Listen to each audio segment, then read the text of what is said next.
Hello दोस्तों, आज के इस वीडियो में हम आपको भारत की मिट्टियों पर सभी एमसीक्यूज का क्वेश्चन जितने भी है उस सभी का मैं डिस्कस करने वाले हैं। चाहे वह किसी भी एग्ज़ाम में आया हो, उस सभी के बारे में मैं बताऊंगा। तो चलिए दोस्तों, अब इस वीडियो को शुरू करते हैं। तो दोस्तों, क्वेश्चन नंबर फर्स्ट है, भारतीय कृषि अनुसंधान परिषद के द्वारा भारत में कितने प्रकार की मिट्टियाँ पाई जाती है? तो कुल 8 प्रकार की मिट्टियाँ पाई जाती है। भारत में सबसे अधिक उपजाऊ मिट्टी कौन सा है? तो फिर वो है जलोढ़ मिट्टी।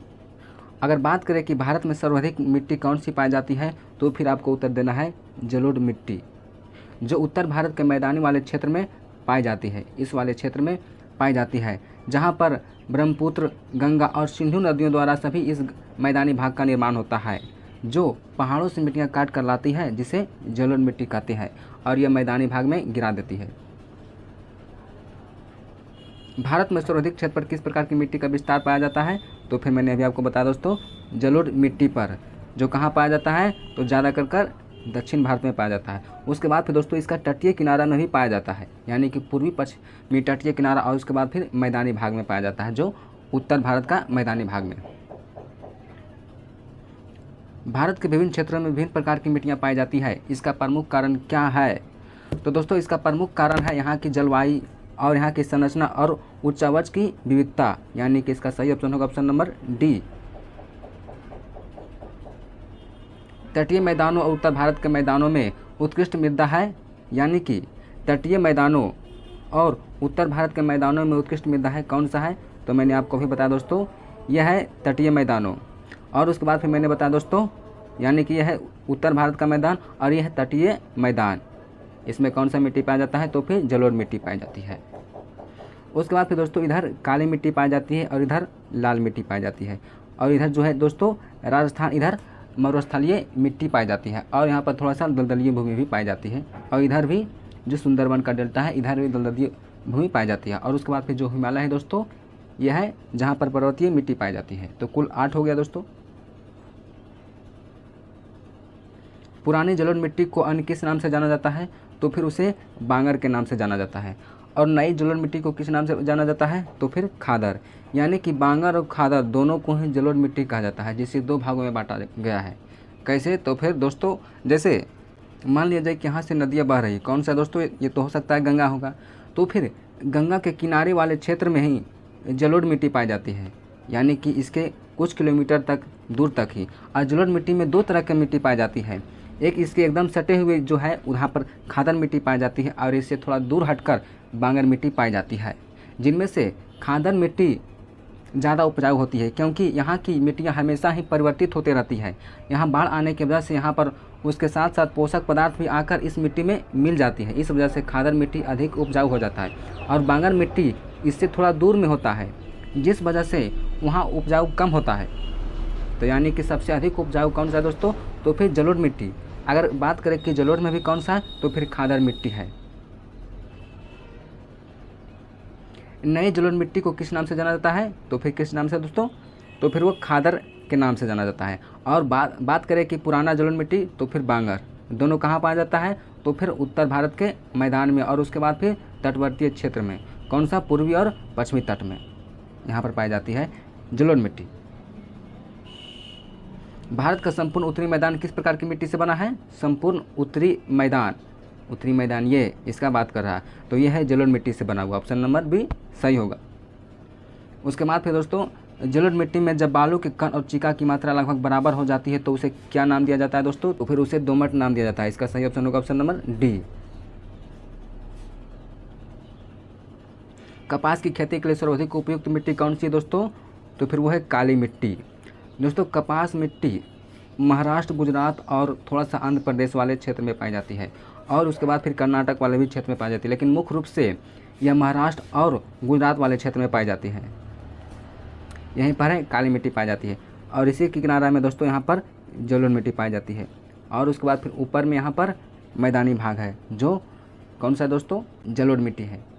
और उसके बाद फिर इधर है दोस्तों ये जो लाल मिट्टी पाई जाती है, और उसके बाद फिर थोड़ा सा राजस्थानी वाले क्षेत्र में मरुस्थलीय मिट्टी पाई जाती है, और उसके बाद फिर इसके ऊपर में पर्वतीय क्षेत्र है, जहाँ पर पर्वतीय मिट्टी पाई जाती है।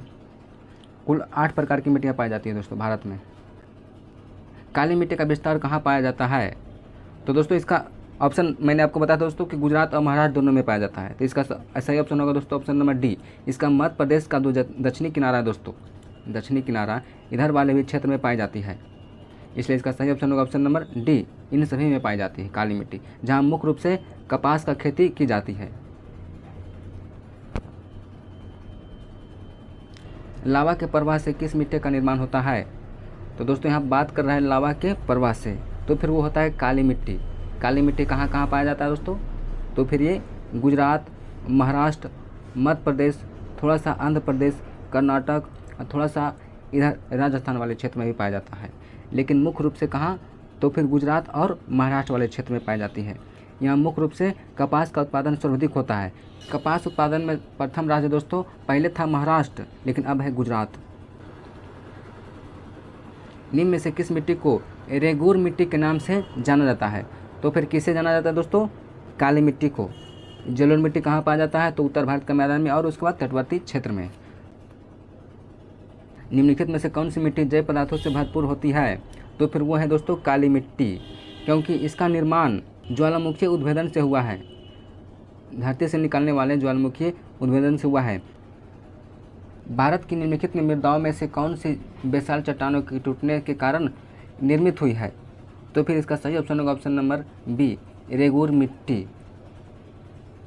किस मिट्टी में कृषि के लिए सिंचाई की आवश्यकता नहीं होती है? तो फिर वो है ऑप्शन नंबर सी, काली मिट्टी। काली मिट्टी कहाँ पाया जाता है? तो गुजरात, महाराष्ट्र वाले क्षेत्र में। यहाँ पर मुख्य रूप से कौन सा फसल होता है? कपास। कपास उत्पादन में प्रथम राज्य कौन सा है? तो फिर गुजरात, सेकंड महाराष्ट्र। धान की खेती के लिए सर्वाधिक आदर्श मृदा कौन सी है? तो फिर वो है जलोढ़ मिट्टी।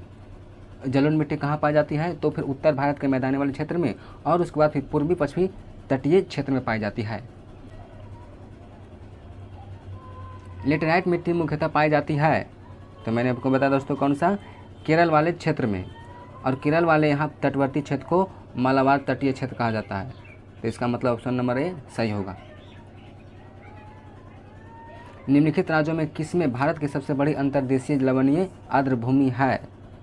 तो इसका सही ऑप्शन होगा ऑप्शन नंबर ए, गुजरात में।